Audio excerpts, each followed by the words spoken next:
Just got in from a long night out driving, but I want to see what you guys think about this weekend as far as Lyft and Uber goes. A lot of people having mixed feelings about it. A lot of people got paid well. I think both of my nights I did decent. I don't think I got paid as much as I should have got paid, but I did decent for the time that I was out. They were throttling me like crazy though. It was like no ride. I mean, y'all saw I was online for almost what 4 hours, for almost 5, and I got 2.5 hours worth of rides. They were throttling me like crazy. They didn't want to give me rides. So I want to see what it was like in your region of how Uber and Lyft was treating you, if they were throttling you down, if they were sending you a ton of trash rides. Like I said, we out here trying to make this money, so we got to help each other out. And for some of us, there was actually an event this weekend for PAX. PAX held an event, and I was actually going to go to that event. I went to the last event, and it fell flat. Everybody admittedly says, man, that event kind of fell flat because we didn't get the good marketing out there. It was cool because we were going to do it differently this time. I don't know how it went because I haven't talked to anybody from PAX or anybody that drove at the event at the Taste this weekend, the Taste of Scottsdale.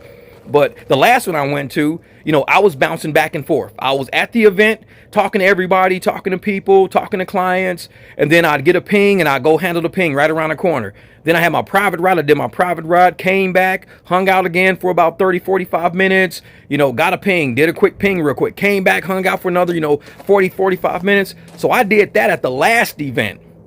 And so that was the one that kind of fell flat. I still made money. So I ended up making about $355 that night during an event that a lot of people weren't choosing to use PAX. That's okay. We figured out what the issue was, so we changed the way that we marketed PAX for this next event. Like I said, I haven't talked to anybody. Hopefully they did very well. I haven't talked to anybody. But I know the last event, they were kind of, a lot of the drivers were like, man, it was almost like wasted opportunity. But that's when we talked about contingency plans on a live stream. You got to have contingency plans when an event like that doesn't pop like you think it's going to pop. You can't put that on PAX. We're independent contractors. PAX is doing the best they can do to help us out. I'll tell you about this Excel ride before we get started. So I got $18.34 for an Excel, and it was going for 8 miles. And the upfront was $18.34. I was going to Scottsdale anyway, and I was like, well, I'll take $25 to go up there. They said 18. I was like, you know what? Let me take this and go up there. The people paid $11.57. It was a group of 6 girls. They paid $11.57 for this ride. $11.57 for an Excel ride with 6 girls is what they paid. I got $18.34 on it. Lyft lost some money. I was willing to take 25. So the girls were like, hey, can you come back and pick us up later? I said, yeah, let me give you my card. So I gave them my card. They said, okay, we'll just text you when we're ready. I said, no problem. So they text me asking me, hey, how much would it be to take us back to where you picked us up from the club? I told them about $35. Now I knew they paid 11.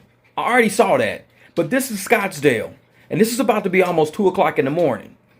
Usually I do those runs $25, $30 all day. Scottsdale to Tempe, right up and down the road. I mean, it's like 5, 6 miles.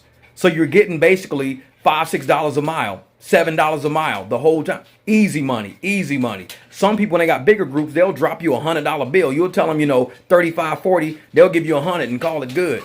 So I told them 35. She ended up giving me 40. Now remember, they paid $11 for this ride. And a lot of people be like, well, how come you don't just let Lyft set the market? Lyft doesn't set my market rate. I set my market rate. Lyft sets the market rate for a Lyft ride. I set the market rate for what I want to charge people. Doesn't make a difference. I don't look at Uber. I don't look at Lyft. I look at me, my time, the area I'm in, how many people are going, and what I think is fair. I don't gouge people. So I told them 35. They paid me 40. Everybody was good with it. Learn how to set your own rates based on the market you're in. I actually drove a little Uber last night. Check this out. I did one ride on them. I did one ride, and it was for, 3.2 miles. It says 2.2, but I was about a mile away. So it was 2.2 miles, probably about 8 minutes. It was $14 with a $20 tip. Coolest guy. Actually, he's from Salt Lake. We talked about Pleasant Grove. We talked about Murray, Park City. Cool guy. And he's like, yeah, man, I used to live in Vegas. I'm like, funny, I used to live in Vegas. So we were going back and forth. That was my only Uber trip. You see a cancel here, and that was it. They only canceled because I was driving towards to pick this person up. It was a real short, like $7 for 1 mile. As soon as I get about a half my mile from them, Lyft throws me a black SUV. So of course I had to cancel it because I'm like $7 for a mile, or do I do this black SUV? So I did the black SUV. So I drove Lyft tonight on black SUV and everything. I'll show you what I did over here. So these are all my rides tonight on Lyft.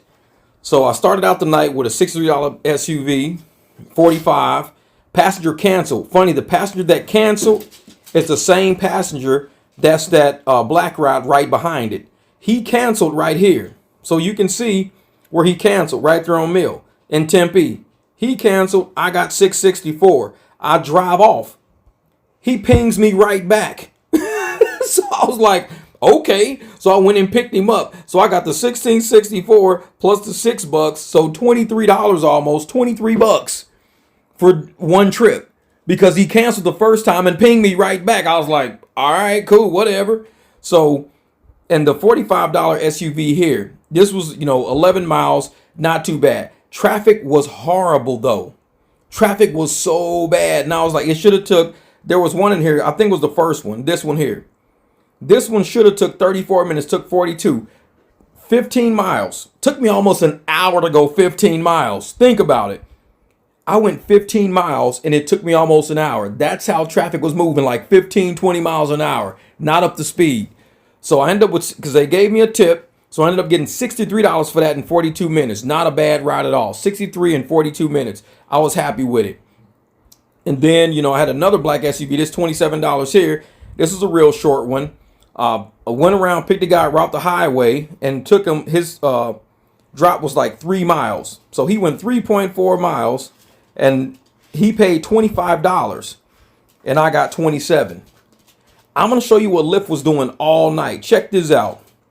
All right, the first ride. Let's go to the first one. Look at what they paid. $63 and I got 63. That's because of that tip. But the base fare was 43. But I had the turbo and a wait time and the tip was there.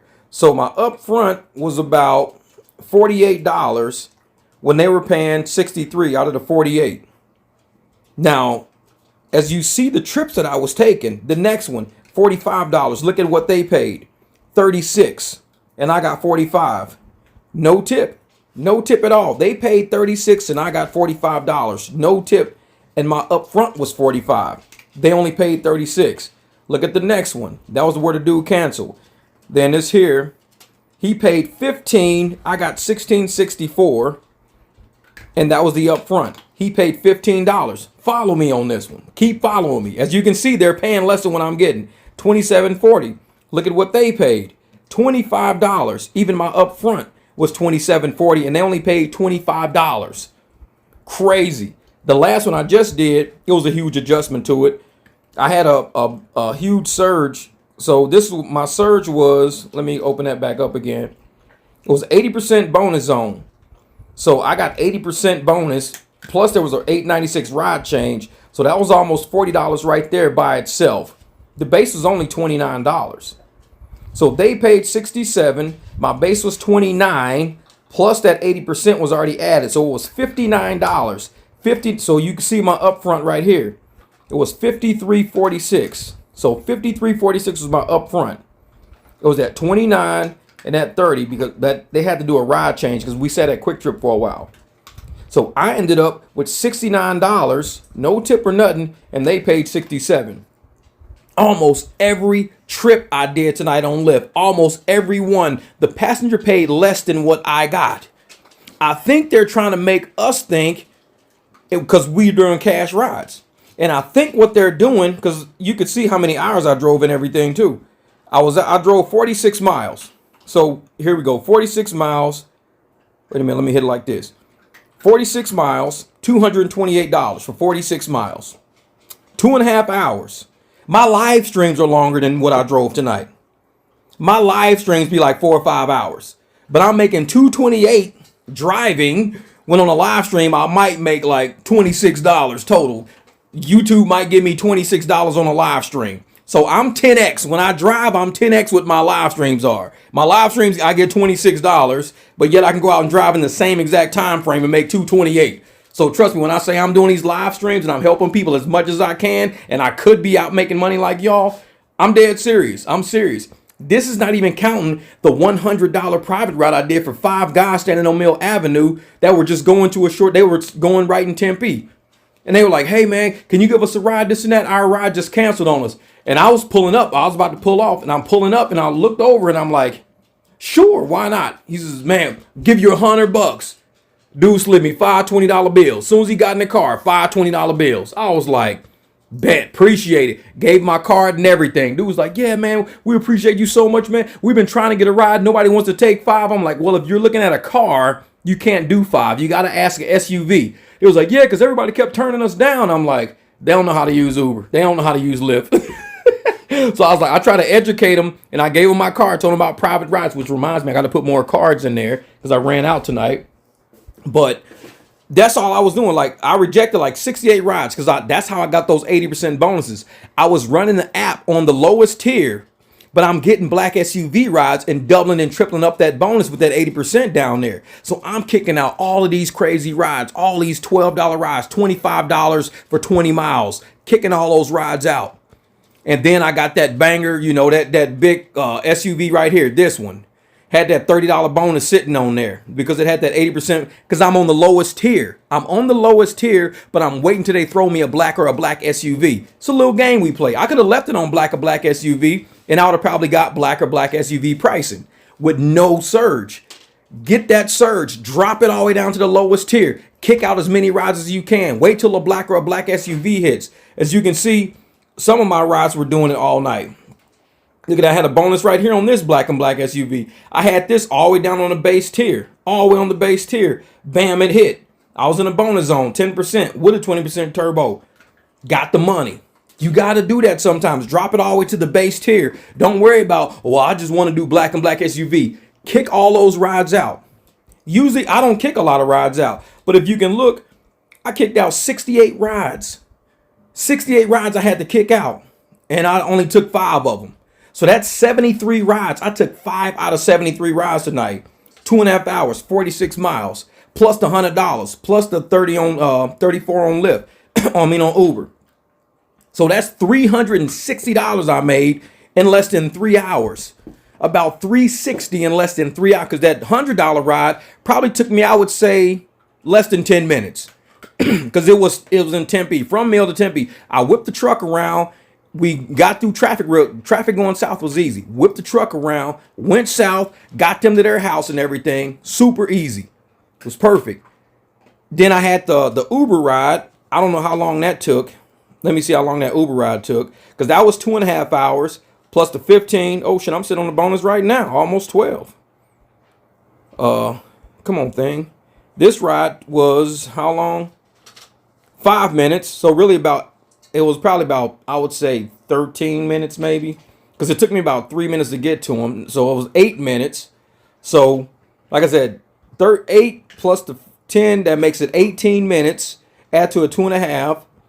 Yeah, close under 3 hours. I'm going to see if I can get this surge right here. I mean, it's $12 right around the corner. What's it going to give me? 325, 950? Yeah, right. I ain't going back out. Turn that shit off. They gonna drop that shit down to 950. I ain't going back out the house. It's 3:46 in the morning. I'm not going back out for that. Fuck that. But that was my night driving right there. Like I said, man, it was a crazy night. Crazy night. The fastest 360 I've made in a while. That $100 cash ride helped me out. That $100 cash ride really helped me out because I would have ended up the night with 260. 260 in about 2 hours and maybe 45 minutes. I would have ended up with 260. But in almost 3 hours, I ended up with that 360. $100 an hour. I do live streams for 3 hours. 3-hour live streams. And I might get $40 total on a 3-hour live stream. $40 total. Or I can be out in these streets. Like I said, we got to decide on what we want to do. Do we want to do YouTube? Do we want to drive like everybody else? I give all my game to you guys. I give a lot of time to you guys. And I appreciate y'all supporting the barbecue. Because it helps me, it even teaches me as I'm teaching other people. And I learn from other people what they do. So we all in this together, man. We all in together. But some nights I may not be able to keep doing 3, 4, 5-hour live streams if I can know I can go out and bang out $400. So I don't got to make $40 on a live stream. And this is, I mean, I keep it 100. Y'all know I keep it real. I appreciate the support, love the support. But I'm in the streets like y'all. I'm a real driver. I'm out there driving like everybody else. So let's go out there. Let's get this money and do this the right way. What's funny is that we were having this conversation on the live stream before I dropped the video of the lady who was drunk being taken home by the Lyft driver that was groping her. But this right here is what we talk about before things happen. Then things happen. And it all starts making sense. That truck from point A to point B, and I'm gonna cost myself 15 grand plus a grand plus all. No. I'm worth too much. My life is worth too much to even take that chance. Worth way too much. I mean, then I end up losing my career that pays for all of this, or $75. I'm paying the $75. I'm sorry. Well, $25. Here's a $100 bill. I'm done. I can always make that shit back up. I got 365 days to make that back. I'm cool. And that's the kind of people I look for. I don't look for people, well, I got like $11 on me now. And, why do you only have $11 on you, but you're out here dressed like you at the Grammys? You're walking in the bar, you're in a club buying drinks for everybody, but you're saying you only got $11 on you. You don't get your priorities together. You shouldn't be out. You should be plotting your next job right now, plotting your next move to make money right now. You're out at a bar right now. What are you doing? If all you got is $11 for a ride. People like that, I'm not looking for that. People like that need life coaches. They need somebody to get them to the next level so they can deal with people like us who are drivers, independent contractors, protecting the community, keeping the money in the community, reinvesting back into our communities. That's who we're looking for, those type of people. But if that's not what they are, there's nothing we can do. There's nothing we can do. Oh yeah, sad part now, you don't need them, you're a target. Yeah. And like I said, we are a breed of people. When I say we, I mean drivers, independent contractors. We're a breed of people who understand the struggle of not having a W-2 job, not having that crutch. Once you have and I was a W-2 person for most of my life. Most of my life I was. And 2012 was when I just walked away from it all. But once you realize that you don't have to be indoctrinated or institutionalized to thinking if you have a 9-to-5, you're a valuable person. You're valuable to somebody. You're valuable to somebody. Even you're going broke, even though you got bad credit, even though you can barely make rent, you're valuable to that company you work for every day because they're pumping out product that's making the executives a lot of money. You're pumping out product and services, making a lot of investors rich. You are using your life as a slave in a system in which you ain't even benefiting from. You're working that system and you're not getting any benefit out of that system. The people benefiting from it are the ones at the very top. The people at the very bottom who haven't woken up and figured it out yet, those are the ones struggling. Those are the ones needing payday loans. There's a reason why they call it payday loans. They don't have, stock day loans. Oh, we'll give you a stock dividend loan. You don't see a stock loan place on the corner. Hey, bring us your stock trades and we'll give you a loan on your stock trades. You could probably do that at the bank maybe, but you don't see any stock trade. You don't see any executive loan places. You don't see that. You see payday loans because they know people are struggling with these little ass paychecks. So what do? We get out of the system. I walked away from the system a long time ago and I did a lot better since. I don't stress as much. I wake up and I do business. That's it. I talk to business people. I negotiate business. I say how business can be done, how it should be done, how it could be done. All the potential and possibilities of solutions lead to wealth. Excuses lead to poverty. Solutions lead to wealth. I'm a problem solver. That's what accountants do. That's what mechanics do. It's naturally in our head. We solve problems. We see a problem. We hear a problem. We say, you know what? You need a new belt. You know what? Your water pump is leaking. This is what you need a new water pump. This is what you need. This is how I can do that. We're natural problem solvers. We see a situation and we analyze it. We sit with our team and say, okay, this is the situation. This is the situation. Just like you guys, when y'all saw the video I dropped or whatever, and I should have Jamil on whenever he's got, 10 o'clock. If Jamil's out there, I should have Jamil on so he can break that situation down a little further. But the video basically said how it was a situation. And I said, okay, this is the situation. It's going to be a hard sell. If this is the type of app we are, PAX, this is the type of app. We are a scheduling app. We have to sell solutions.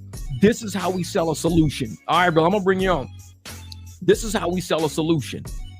And I'm big on speaking about solutions and saying, this is the problem. Put the problem on the table. This is the problem.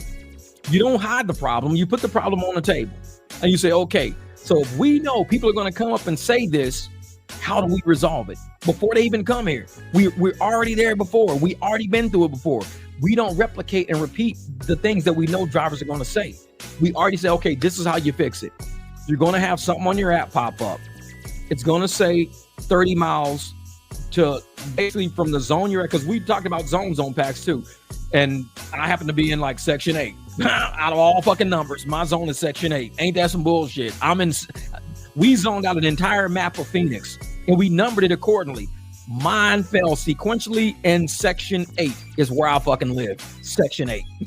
Out of all numbers. It couldn't be section 7. It could be section 9. It dropped right at section 8. My house is in fucking section 8. I'm like, dude, you can't even script that shit. It was perfect. We were in there dying laughing. But the thing is that if we can tell somebody, if you're not in your zone and you have to drive, or if you're in, and you have to drive 30 miles to get somebody, we can fix that for you. This is because if you try it, you're going to get $1 a mile. You're going to be doing pigeon shit. And we ain't trying to create no pigeons. We don't want no $1.50 mile black. No, we're not going to create a pigeon. And people don't look at these numbers and they're going to think they're pigeon numbers. They're not pigeon numbers. They're numbers that you need to work with. There's numbers that you need to say, here's the situation. How do we get here? And we also remain profitable at the same time. Push come to shove, you're going to lose money, but everybody eats costs. Mechanics even eat costs. A mechanic might be putting something together for $400, break something else by mistake. Oh shit, I just broke that. The mechanic can't call the people up. Hey, I was fixing this. You owe me another $1,000. For what? You broke it. You're the mechanic. You shouldn't have did. I know, but I dropped the tool and the tool hit it and it shattered. I mean, you owe me another $1,000. No, it's the cost of doing business. If you break something in the process, and it's just like a cost of doing business with rides. If you have to do this ride and you don't set it up right, this is what it's going to cost you. Are you okay with that? I'm gonna have to eat it, I guess. Damn, that's a long ass ride for that price. Yeah, I'm gonna have to eat it, I guess. But if I can show you a way that where you can still do this ride and you can walk away a winner, you might see 70 on the screen, but I can probably have you closer to 150 to 200 by the time we're done. If you're willing to listen to me, are you willing to listen to me? Okay, what are we saying? All right, this is what we do. And that's me. That's the boardroom me. That's the me from corporate America. I put all the problems on the table and I say, this is going to happen again and again and again. And we know it. So we preempt it by saying, this is a solution to a problem you will have. This is a solution to a problem you will have. It's a solution to a problem you'll have. Uber and Lyft will never give you a solution to a problem you'll have. They'll have scheduled rides on Uber and Lyft, and they'll just put where they are to pick up and stuff. They don't tell you how to get there. And a lot of these rides are $3 rides, $4 rides, $7 rides. It's trash, pure trash. Now, if there was a ride on Uber, let's say it was $100 to the airport from Fountain Hills, I would have to find a ride to the Talking Stick. I'm like, if I can find a ride to Talking Stick that gets me close enough and I can pick up that scheduled ride on Uber, that's just how I think. That's the way I think. But I'm like, man, that's a long ass ride on fucking Fountain Hills. Damn, because I charge $70 just from Cheyenne 101 to the airport. This is an extra $30 to go like an extra maybe 10 miles, probably, 8 to 10 miles. I could do it, but it's going to take some seasoning. I got to season this ride up a little bit. Let me season this shit up a little bit. And that's the thing. If people aren't ready to understand the whole gamut of business, to understand how we can do business and remain profitable through solutions lead to wealth. Come up with these solutions and don't look at everything to be like, oh man, it's a problem. Oh man, it's a problem. Oh man, it's a problem. It's a problem. No, it sounds like a problem to people who don't know solutions. It sounds like a big problem. I'm going to tell you exactly what the situation. It sounds like a problem to people who don't have solutions. It'll sound like a problem. And that's why when I made that video, I said, Daniel Sidler, the CEO, he's never been a driver. He has no idea what we face every day. This dude has never been a driver. He don't have to be one. That's why he has us there. My boss, Kathy Wheeler. Kathy Wheeler used to tell me all the time.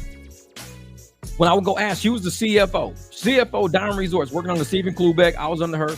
And I would go ask her a question. I'd be like, Kathy, well, what XYZ? Kathy would be like, what do we hire you for? Go figure it out. This is why I hired you. If you coming to asking me for the solution and the problem and this and that, then what did I hire you for? If I can do it myself, I would just, and Kathy Wheeler taught me that. Anybody out there who works for Sunterra or Diamond Resorts knows Kathy Wheeler. Everybody knows her. She kind of taught me. I was under her wing. She was the one who would tell me all the time, this is what I hired you for. I'm not doing your job. I don't get a part of your paycheck. We pay you well. We pay you well. Go figure it out. And I would go back to my desk and I would figure it out. I was like, you know what? I'm going to link this shit to here. I'm going to do this. And that lady taught me so much in corporate America. And I even like here it is in 2025. I worked for her back in 2006, 7, 8, back then. And I'm still talking about this lady now. That's how much of an impact she made on me. But when I think about people like her, and I think about people like Daniel Sidler, I'm like, Daniel, what you have to learn is there's a reason why you have people like me around. This is why you have me around. You don't have to do the thinking of drivers. This is why you have me around. Just like Kathy Wheeler, she didn't have to do the thinking of somebody to do the financial statement or the finance. No, that's why she hired me. I was the one to do the thinking. Jeff, I paid you to do that. It's not my problem no more. You got to go back to your office, figure it out with your team. Not my problem. That's why we give you the paycheck. This is why when I do stuff with PAX, a lot of times I even tell Dan, you got to step back. If you are just the organizer of people and you're organizing a team of people, it means put the right people in the right place. That's all. Put the right people in the right place and you can just step back. Kind of like how the investors do. They put the money where they feel is best put. And from there, they step back. They're not really involved in much. That's how it works. So if you sit there and you say, okay, I've never been a driver. Daniel, now I'm speaking from Daniel's standpoint. I've never been a driver. I don't want to ever be a driver. I've never then I need to have drivers around, kind of break this industry down for me. Tell me what works and what doesn't work for these drivers out there. And this is what I do because I'm always a driver. I tell you, when I'm at the meetings, I'm coming from a driver standpoint because drivers need a voice. They need a voice. So I come from the driver's point of view, because if you don't take the driver's point of view and you leave the drivers off the table and you don't bring the problems of the drivers onto the table, you're going to have a lot of problems when drivers get on your app and say, well, I got a problem with this. This pickup's way too far. Well, it's a scheduling app. It's not a pinging app. This is a scheduling app. We don't have pings that pop up around the corner. We don't have pings that pop up, 3-4 miles away. This is an app that somebody finds you on the internet and they schedule you. They live in Goodyear. You live in Mesa. Do you want them to schedule you or not? If so, you got to come up with a way to get there, or you got a lot of dead miles. See, Daniel doesn't know that. He doesn't understand that. He thinks you have to live close to somebody to schedule with somebody. No, it would be nice. It would be nice to live close to somebody to schedule with somebody. That would be really nice, because then you don't have to leave the house till that ride starts. But most people that schedule you aren't going to live by you. Even if somebody did live, let's say I live right here and my neighbor across the street scheduled a ride with me. They're right across the street from my house. But I just dropped somebody off at Mesa Gateway Airport. You know where Mesa Gateway is? About 45 minutes that way.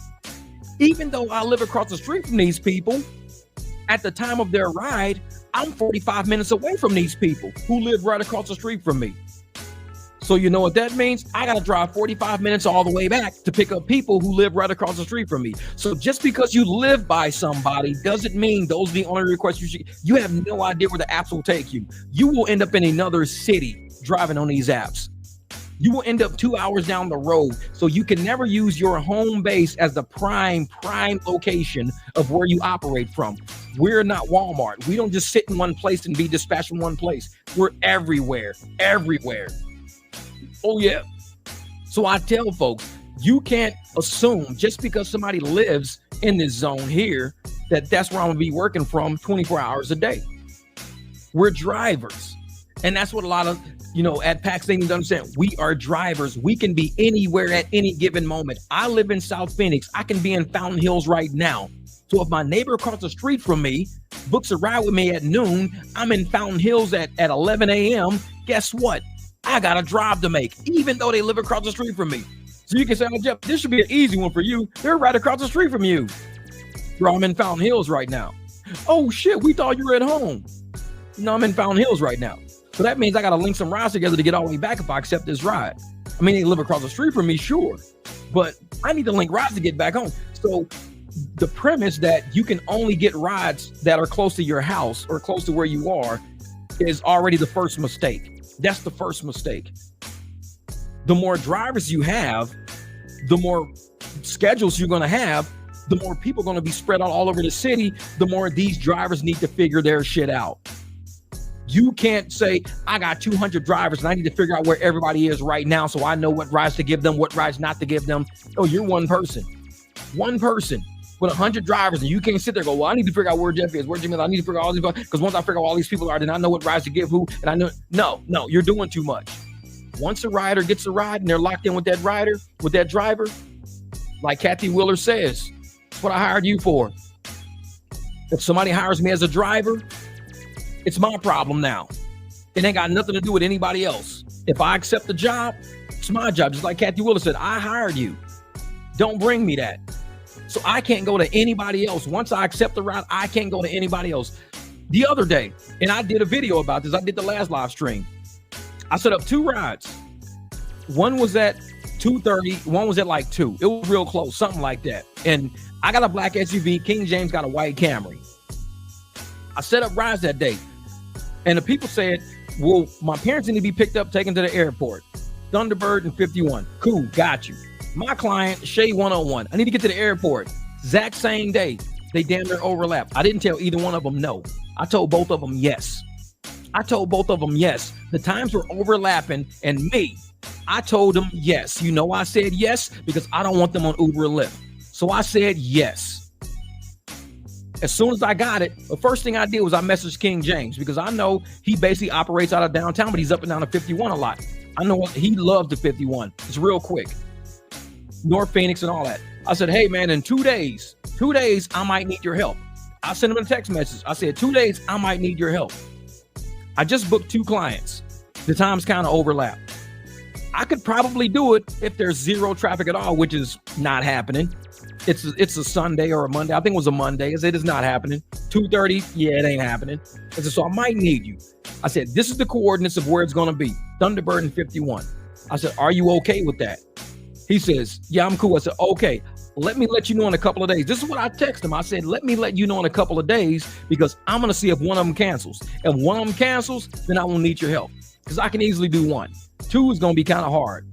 I said, but I'll let you know in a couple of days. I said, I'll let you know by Sunday because the ride was on Monday. I said, I'll let you know by Sunday.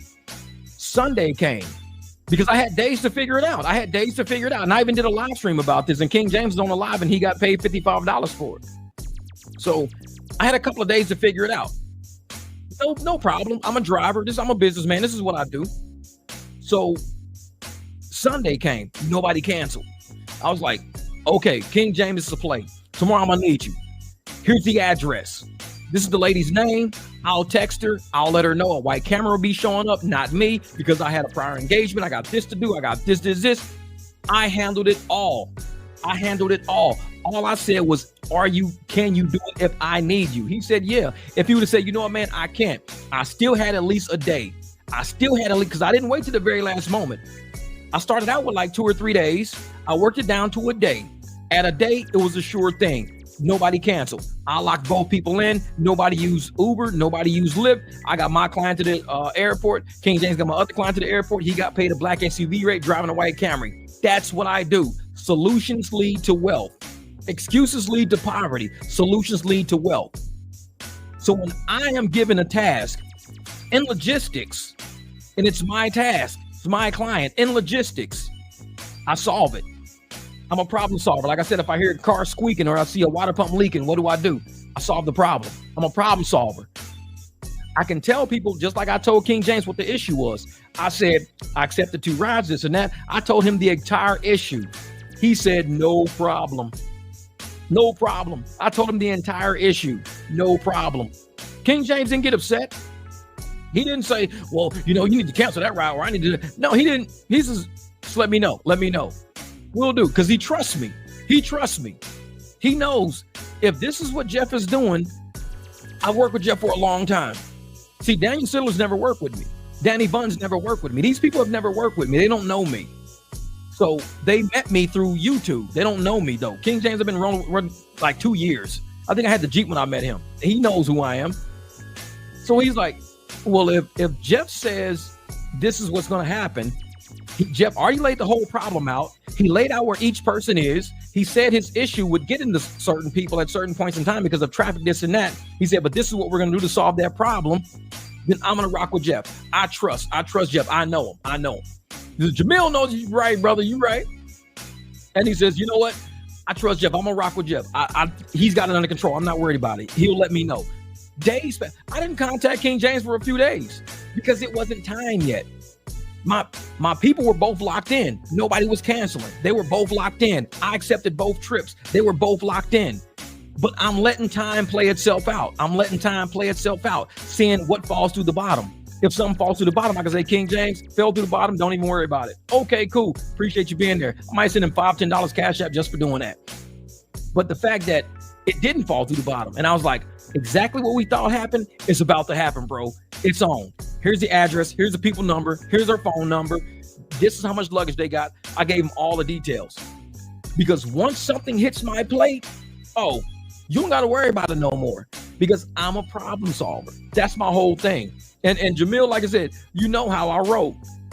And I appreciate you letting me know that somebody booked. Because, I mean, I saw it on my thing. I had already accepted it and everything. So I had already saw it. I was like, okay, cool. I'm booked in. I'm good. I'm locked in. No problem. I don't know what happened after that.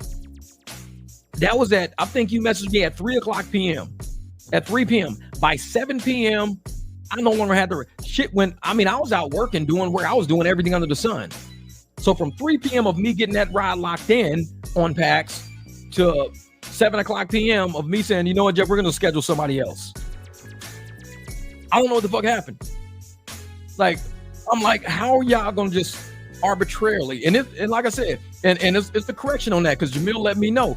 Like, I hadn't talked to you in hours. Last time I talked to you was in a 3 o'clock hour, something like that. It was in a 3 hour. This was at 7 p.m. after all this. You had no idea none of this shit was even going on. All you knew was that I said, okay, this is the situation. If it's up here, I'm gonna have to do this. I'm gonna have to set up some rides. I'm gonna try to get there. I'm gonna try to do this because if we try to sell this type of ride on PAX, people are gonna be like, dude, PAX is trash, man. They got all these long distance pickups. They're scheduled, not pings, though. They're scheduled, not pings. And that's why I was telling people, man. And that's why I said in the video, these are scheduled rides, not ping rides. Ping rides, I even told Danny Button, there's no way I would have did it. No way if that was a 26 mile away ping, I would have been, I'm cool. Because I'd have to take another ping from somebody else just to get there. But it's a schedule. I got 7 days to figure it out. Just like with King James, I had 3 days to figure it out. I got 7 days to figure it out. I'm good. So yeah, and you was doing a private. So then I'm getting everybody messaging me. So I'm thinking you messaged them to tell them, hey, Jeff, he's saying something's the issue with the ride and this and that. And he's got to figure a way out of how to do it. He's got to do this. He's got to figure it out. Because now I'm getting messages from everybody else. Everybody's sending me text messages over a situation that nobody should have messaged me. It was, like I said, it was cool to alert me and let me know, hey, Jeff, you got a ride. Cool. Alert me. Let me know. That's cool. But like I said, nobody has to because I got a phone. It's on my phone. Nobody has to, but I appreciate it. But it went from alerting me to all of a sudden them thinking that the ride is above my pay grade and it's not worth my time, or they're going to take it from me and give it to another driver. And the issue that I had with that, is that when I'm doing rides, even when I go somewhere, yeah. And when I'm we don't need an Uber with another name. Yeah, Uber and Lyft, man, killing me. And so what people need to understand is that when I'm doing my private rides, I'm not just dealing with the people in the car. I'm dealing with when I get out the car and I work and people see me in the suit and people see me working and people ask me for cards and people in the car ask me for cards and people are sending my cards, texting it to other people. It is an entire encounter of business. So when that business was pulled away from me, that was an entire encounter that could have linked to potential business in the future of other people at the event that I was even going to, of the rides that I was even going to get to go up there. It was a whole chain of business that I was going to encounter in about 7 days. On April the 12th, I was going to encounter this entire chain of business that was going to start probably at noon and end by the time, because like I said, I was going to find rides and everything else. So I had about 5-6 hours of business generated in my head. 5-6 hours of business running at about $100 an hour. So I can make $500 with this ordeal. Just trying to wrap around the schedule, I can make about $500 to absolutely nothing now. Zero. Because somebody was like, well, we're going to give it to somebody else. Because I said, that this ride looks funny on paper because we're a scheduling app. Pax is different than every other app out there. Pax is a scheduling app. It's not a ping app. And I say it looks funny. It's going to look funny to drivers to say, wait, I got to drive 26 miles just to pick somebody up. I'm like, this is how you sell it. You let them know they can use other apps to get there. They got a whole week to know how to get there. Just like with King James, we got a whole few days to know how to get there. We can get there. Don't worry about it. And even Pax, being paid 35% of the ride. Even Pax can step into the fray and say, hey, if we want to be busy, if we really want to help drivers out as Pax, we can help you link some rides together to get up there. Where are you going to be that day? Well, I was going to start at about noon. I was going to work my way through Tempe, through Mesa, probably swing back around, this and that, end up in Arcadia, maybe swing over. I was going, okay, let us see what we can do that day. Let us see if anything comes that day. Because I wasn't going to wake up and just drive straight up there. No. If I'm going to start driving, usually I drive a few hours before to make sure the car runs right, to make sure, I got some drinking misses. I know traffic patterns. I don't just wake up like it's like driving NASCAR. You don't wake up and go straight to the track and just start driving NASCAR to Indy 500. You wake up and you prep yourself for the day. Working rideshare is where you prep yourself. You wake up, you hit the gas station, you gas the car, you wipe it down, you get everything. It's a long time before I drive. So when I saw the ride pop up, I'm thinking of prep work. I'm thinking of everything. But more than likely, because it's such a new app, I'm thinking of how these apps are structured and how these rides and these schedules are structured, because it shows everything on the schedule, shows everything, address, amount of money, completely transparent. To some drivers that don't know scheduling and they're based on pings, and we've mainly been based on pings, because every app we've got coming out, well, I ain't getting no pings, man. This app suck, bro. I ain't getting no pings, man. Every app that comes out, I ain't getting no pings. Drivers are conditioned to think pings equal money. Me, I'm conditioned to think linking up with clients equals money. I don't even worry about pings. My apps don't even turn on. So me knowing that drivers, because I represent drivers and a lot of them don't drive like me, a lot of them are ping based, and we're pulling ping based people over to an app. That's what the issue with Hum was. People who were ping based on Uber and Lyft came over to Hum, got pissed off at Hum because there's no pings on Hum. But I said, you can just use it for the commercial insurance. They was like, what? I said, just take an Uber ride, cancel it, and just put it on Hum Insurance. You can't do that. I'm like, yeah, you can. Well, that's still an Uber's client. That's giving somebody an option. Take a Lyft ride. Tell somebody you'll do it for 50. You can't do it for 19. You'll do it for 50. They say, okay, put them on Pax Insurance. I was telling people to do that because everybody was like, well, I ain't getting no pings on Hum, man. I'm a different driver. I know what drivers are going to have problems with. I already know it. Because I've been on this channel. We're almost 14,000 drivers on this channel. 14,000. Some are actually riders. So I talk to a lot of people all day at gas stations, everywhere. I know exactly how people think because my job is to talk to drivers. My entire life is about talking to contractors, getting people going. So I know what people think. I can preempt it because I'm a problem solver. I do preventative maintenance on my vehicles so they don't break down. I work on things before they break. Once it breaks, now you're repairing. If you're maintaining, you don't have to repair. So when I speak to Pax, I'm speaking from a maintaining standpoint, not a repair standpoint. I'm saying this is how we can fix it before it becomes a problem. We are a scheduling app. If somebody sees this, it's going to scare them off the bat because they're going to see 26 miles, 22 miles, 48 miles, $72, $1.50 a minute for almost 2 hours of driving. That's what they're going to see. So what we got to do is we got to say, we can fix that for you. This is what we can do as Pax. We'll help you. We'll help you stay profitable. I even told Danny, we'll help you stay profitable. This is what we'll do. We'll take that ride. We'll make sure you got rides linking up to that. So you got a sequence, at least getting you close to that area. We'll figure it out. I mean, if we're getting 35% of the money at Pax, we should be doing something for that 35% other than saying thanks for the 35%. We should be doing something. We can help you. So we will be dispatched, not only dispatched, but we will also help schedule stuff for you to help you get up there. We will help you generate business. We will help consult you in business for that 35%. It's a lot to pay. 35% is a lot. So you got to do something for that money. You can't just say, oh, owe it to me. No, we got to do something for that. So I'm willing to work for that. Let's work for that 35%. Let's help drivers for that 35%. Let's do something for that. Not just say, well, give it to us. No, we'll work for it. We'll work for it. So when a driver says, oh man, I got this thing on Pax, but guess what? They gave me this ride. Man, I got 4 rides. This is going to be the easiest day of my life. So I'll be driving for like 4 hours total. I'm making like $300 in 4 hours. Appreciate it, Pax. And I'm giving them 35%. Shit, and I'm still making $350 in 4 hours of driving. Man, this is crazy. This is crazy. And I'm like, we could do something for that 35% other than saying, yeah, we expect it. Yeah, it's amazing once they get a company. Everybody wants to see the revenue without understanding the connectivity. Your own point, Jeff. Yeah, that's it. And that's why I say, if we're gonna be a totally different app, a scheduling app, not a ping-based app, but a scheduling app, we got to do more to help drivers understand how to stay profitable with schedules that can have you pick up somebody 30 miles away, 40, because it doesn't say what region you're in. When you open Pax, a rider can schedule anybody. It doesn't say what region you're in. It doesn't say where you're coming from. Not that it really matters, because we could be anywhere, but it just says driver. So they book with the driver. That's it. They book with them. Now the driver could be in Coolidge right now, could be in Maricopa right now. They don't know. And it's like, man, I'm in Maricopa. Somebody just booked me in Tempe. Well, you might be in Tempe that day. You don't know, but you better start working on the plan. You got 7 days. You better start working on the plan, because they book with you. If you don't want to work on a plan, say, I don't want to work on a plan. Take that ride away from me. I don't want to work on a plan. But if you want to work on a plan, you got 7 days to work on a plan. Book it. I'll figure it out. Cool. And that's why I'm that way.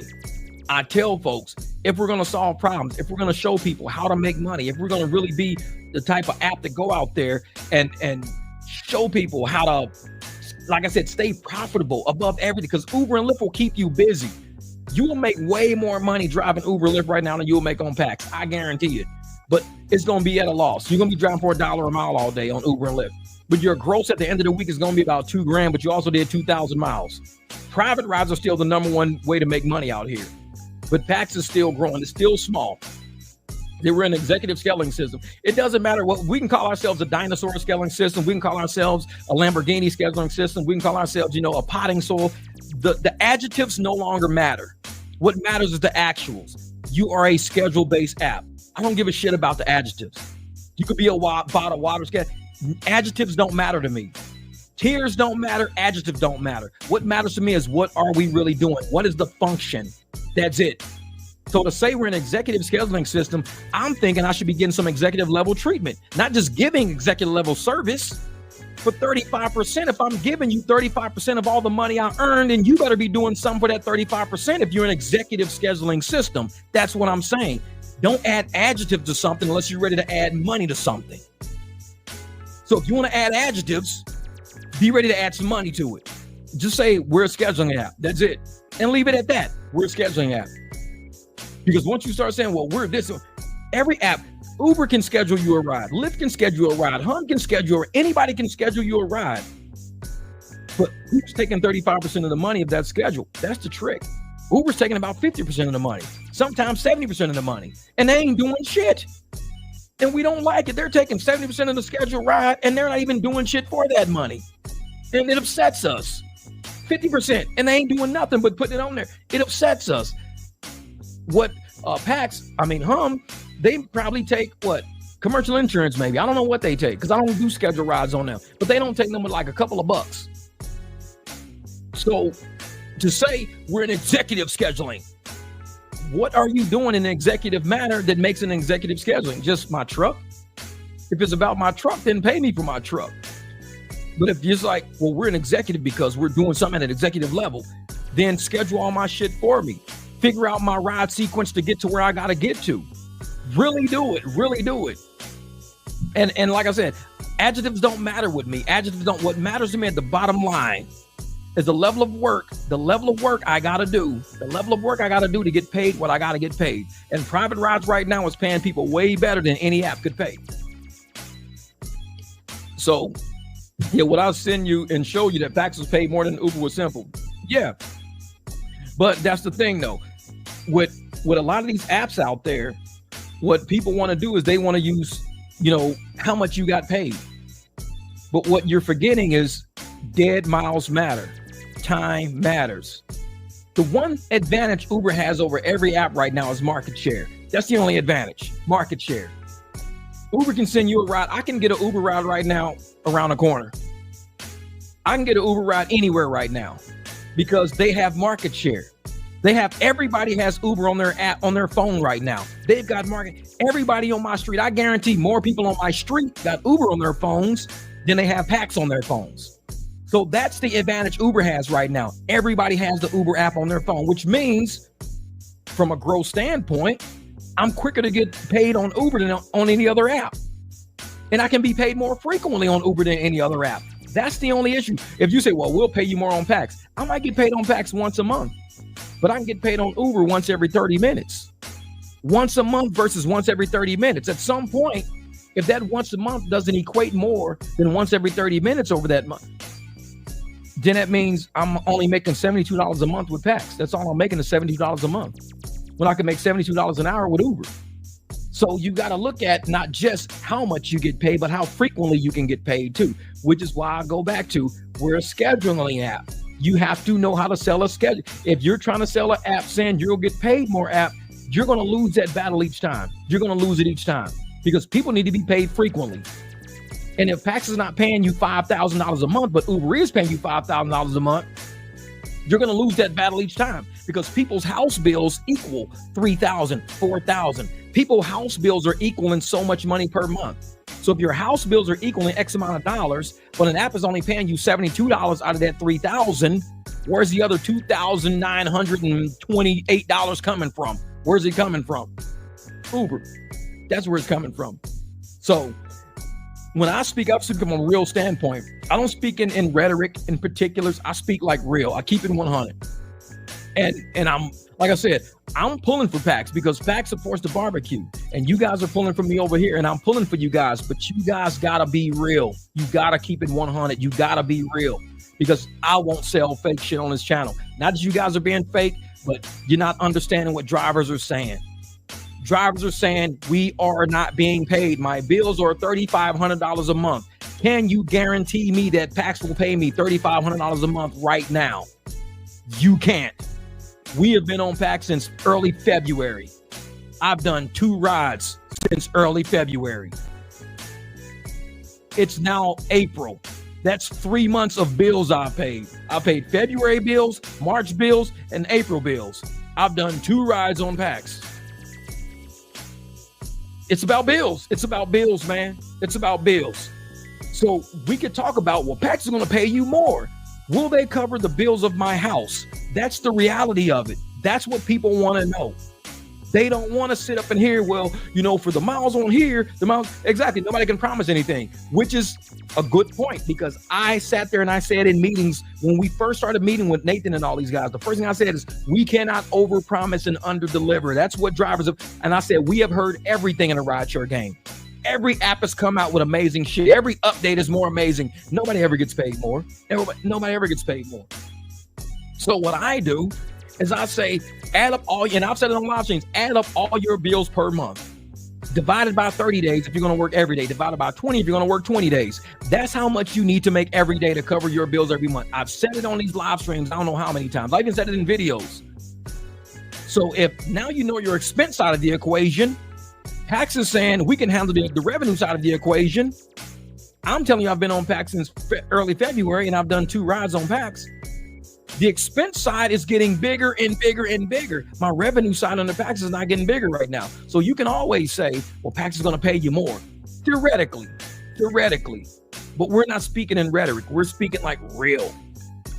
If we want Pax to work, we've got to build it. We've got to build it for drivers, build it so it does work, build it so we can use other apps to help us at least stay profitable while we're trying to get the app to work.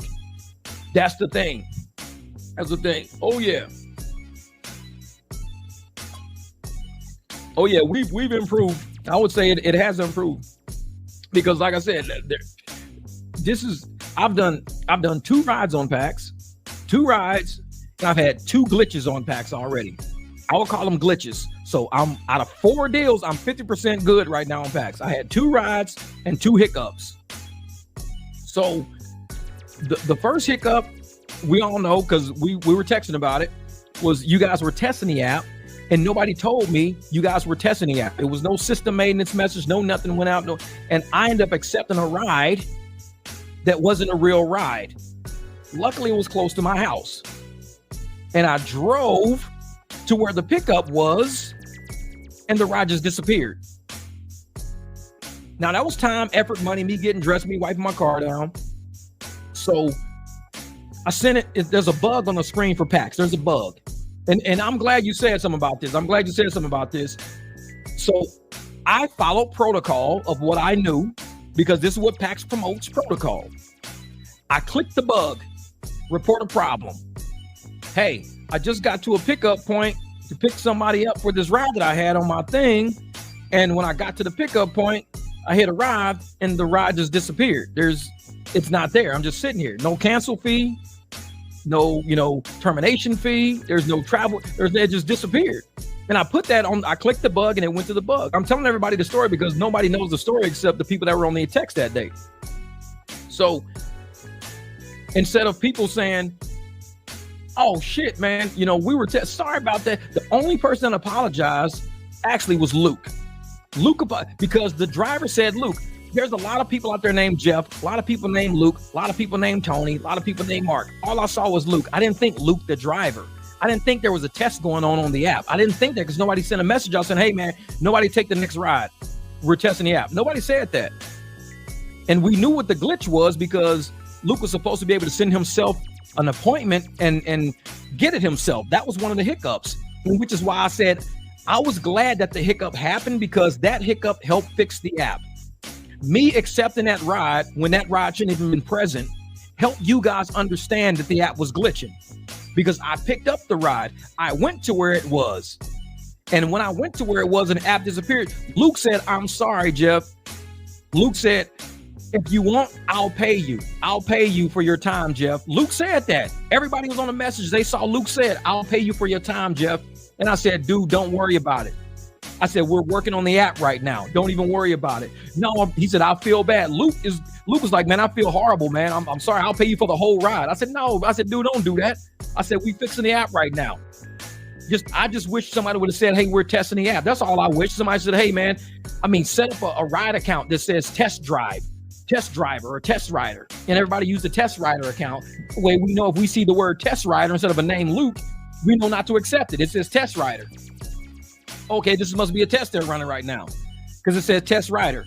So don't accept it, y'all. They're doing something. Don't touch. If you're not a part of the test, don't touch it. That's how it should have went. But that's me being the problem solver. That's how it should have went. It didn't go like that. I told Luke, don't worry about it. I said, we are just testing the app. Don't worry about it, Luke. He said, man, I feel so bad, man. I said, Luke, don't trip, dog. I said, we just found a glitch. We found an issue that we could fix on PAX. Everybody on the text message knows exactly what I'm saying right now is 100% exactly how it went. I said, don't worry about it. We're working on the app right now. We just found the glitch. This should have happened. Anybody on that text message knows exactly what I'm saying is what I said. I said, this should have happened because if it happens now, we could fix it before other drivers get on. I said, dude, don't stress it.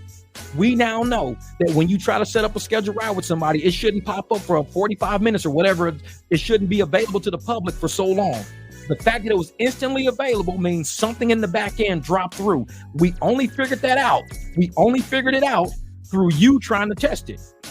It doesn't make a difference if it was done by PAX or not. I don't care. I'm glad the test was done. I'm glad it was done because had it not been done, y'all would have never fucking known. Y'all would have never known had it not been done. So I don't care if it was a test done by PAX or not. I don't care.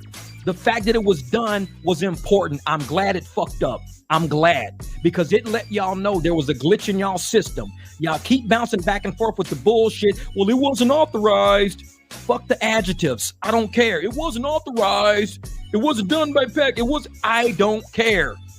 It was done. I'm glad it was done because it made me accept the ride that I shouldn't have even been able to see on my screen. Y'all went in and fixed it. Had it never been done, you would have never had a chance to fix it. So I told Luke, don't worry about it. Luke said, I feel bad. I said, don't worry about it. Bro, we're just testing the app. I should have never did that. I said, dude, you just found something that we could patch. Don't worry about it. And instead of everybody just being cool with it, everybody was pissed off at me for being okay with it. That's the most fucked up part about this whole deal. Everybody was mad at Jeff that Jeff fixed the problem. Everybody was mad at me because I said it was okay that we found the glitch. Everybody was mad at me, and I'm the motherfucker that got in my car and drove. I was the one that drove. And everybody's mad at me because I said, it's okay, don't worry about it. It was a glitch, we'll fix it. And instead of people saying, man, Jeff, you were so cool about it. No, motherfuckers got mad at me. That's why people were upset at me. Well, and I said, next time somebody does the test, just let people know, that's all. That's exactly what anybody on that text message knows. Everything I'm saying right now is 100% true. I said, just next time, just make sure when people are doing the test, just say, hey man, we're doing a test right now. That's it. That's it. And I drove. I was listening to fucking Nipsey. Somebody tried to call me or whatever, and I said, I'm listening to music right now. Somebody, I don't know who it was. Somebody tried to call me during that situation, and I sent it the voicemail, and I said, I'm listening to music right now. Because I was listening to Nipsey. I didn't feel like talk. We had already figured it out. It was done. It was a glitch. We figured out the glitch. It was cool. I just wanted to listen to Nipsey at the time. So I text somebody. I don't know who it was. I said, I'm listening to music right now. I'll talk to y'all later. I'm listening to music. So I started driving and listening to my music. Got back home. I ate lunch or whatever. It wasn't a big deal. But everybody was upset because I said, next time we do a test, just let people know. We're not going to test, 100-something drivers. You don't have to. Just make the account, a test. I don't know, figure out some type of protocol. I don't care. Figure it out. That way, we know people will understand. When Uber and Lyft does system maintenance, they say, hey, we're updating the system right now. We're maintaining, you may run into errors or issues. That's all they say. That's it. It's cool. No problem. No problem. Like I said, I wasn't mad. I wasn't upset. I was happy that it fucked up because it caught everybody off guard. Nobody even knew it was supposed to do that. It caught everybody off guard. And I said, it doesn't make a difference, Jamil, if it was done on somebody's own. It was a system glitch. It should have been done. I was the perfect person to catch that. None of you motherfuckers would have ever caught it. None of y'all would have ever caught it. I'm glad it happened to me because I caught it. None of y'all would have caught it. I told Luke, don't worry about it. It's not you, Luke. Luke's like, man, I'll pay for it. Don't worry about it. I'm glad it happened to me because it shows a deficiency in this system. And I even texted him, I said, the apps need work right now. Anybody can go back to that text message chain. There ain't shit I said on this microphone that I didn't say on that text message. So now people know how I really talk to people now. That's all. I'm a corporate guy. And I said, don't worry about it, Luke. Don't know. Luke was like, I'm going to delete the app. That's what Luke said. I said, no. I said, Luke, don't delete the app. I said, bro, you just help find a problem. You just help find, don't worry. No, I shouldn't do it. I said, no, I'm glad you did it. I'm glad you did it, Luke. Don't pay me. Man, I'll cash app you. I said, dude, don't worry about it. You figured something out. They'll have to patch that. Because imagine if everybody's out getting rides assigned to each other or assigned to somebody and they see it immediately and everybody's snatching everybody's rides. And the lady is like, well, I'm trying to book with Jeff. But when I try to book with Jeff, somebody else takes the ride because it wasn't supposed to work like that. Luke was trying to book himself. When he booked himself, it should have been not available to nobody for like 45 minutes to an hour, something weird like that. But it was immediately available and it came to me with my license plate number on it. So it looked like he booked me. So I clicked accept. I didn't know. I thought it was some guy named Luke looking for a ride. I was like, perfect. I'll go take this Luke dude for a ride, I guess. I don't know. So I clicked it. Come to find out it was Luke a driver and he was just testing the app. That's all it was. Big deal. Big deal. I said, I'm glad you did it.